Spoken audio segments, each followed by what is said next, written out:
काय तुम्ही कधी मक्यामध्ये बेसन घालून ही पौष्टिक अशी रेसिपी बनवली आहे का? पावसाळ्यात तुम्ही एकदा जर बनवले ना, आठवड्यातून 2-3 वेळा बनवाल, इतकं चविष्ट आणि पौष्टिक बनतं.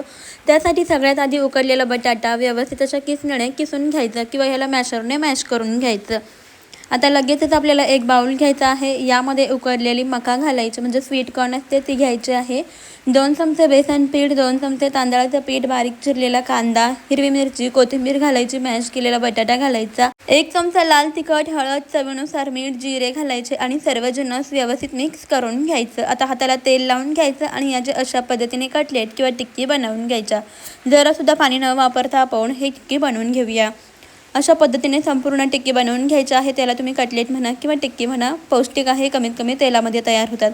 आता लगेच त्याला शॅलो फ्राय करूया. तव्यावरती तेल टाकायचं आहे. सर्व टिक्की ठेवायच्या मध्यम गॅसवरती. दोन्ही बाजूनी छान असा सोनेरी रंग येईपर्यंत आपल्याला टिक्की शॅलो फ्राय करून घ्यायच्या आहेत. खायलाही या टिक्की किंवा कटलेट खूप छान लागतात, पौष्टिक आहे, कमीत कमी तेलामध्ये तयार होतात. तुम्ही सुद्धा ही रेसिपी नक्की ट्राय करा आणि कशी वाटली कमेंटमध्ये कळवा. आवडल्यास लाईक करा. पहा, सगळ्या टिक्क्या आपण दोन्ही बाजूनी व्यवस्थित अशा फ्राय करून घेतलेल्या आहेत. हे तुम्ही सॉस सोबत सर्व करू शकता किंवा असेच खाल्ले ना चवीला छान लागतात. नक्की तुम्ही सुद्धा ही रेसिपी ट्राय करून पहा.